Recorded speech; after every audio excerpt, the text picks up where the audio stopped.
হানজালা বিন আসাদের স্বাভাবিক। হানজালা বিন আসাদের স্বাভাবিক সম্পর্ক ছিল হামদান গোত্রের সাথে। তিনি ছিলেন বীর এবং অনেক বড় ব্যক্তিত্ব।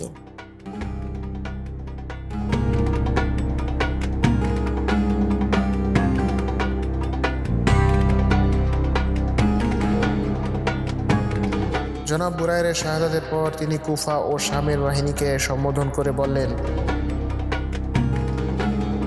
হে লোকেরা, আমি ভয় পাচ্ছি যে আল্লাহর আযাব তোমাদের উপর নাজিল না হয়, যেমনভাবে আযাব নাজিল হয়েছিল অতীতের নূহ সম্প্রদায়,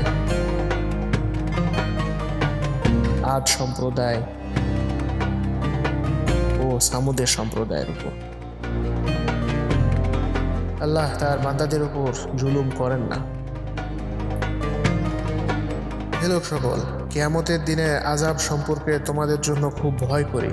সেদিন তোমরা নিজেদের চেহারা জাহান্নামের দিকে ফিরিয়ে নিয়ে যাবে এবং এমন কেউ থাকবে না যে তোমাদেরকে আল্লাহর আযাব থেকে বাঁচাবে। হে লোকেরা, হুসাইনকে হত্যা করো না, নইলে আল্লাহ তোমাদের উপর এমন আযাব নাজিল করবেন যে তাতে তোমরা ধ্বংস হয়ে যাবে।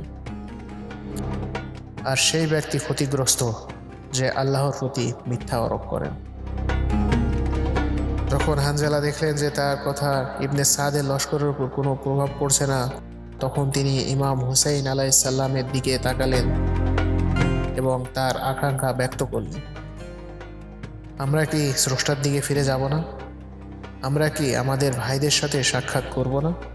ইমাম হুসাইন আলাইহিস সালাম বললেন, যাও সে পথে যা এই দুনিয়ার সব কিছু থেকে উত্তম, এবং যাও সেই রাজত্বর দিকে যার কখনো কোনো অন্ত নেই। তারপর হানজালা ময়দানে এলেন এবং বীরত্বের সাথে যুদ্ধ করে শাহাদাতের পেয়ালা স্পর্শ করলেন। জিয়ারাতে নাহিয়ায় ইমামে জামানা আল্লাহু তাআলা ফারাজাহুল শরীফ তার উপর এভাবে সালাম প্রেরণ করেছেন, সালাম হোক আসাদে শাওয়ামির পুত্র হানজালার উপর।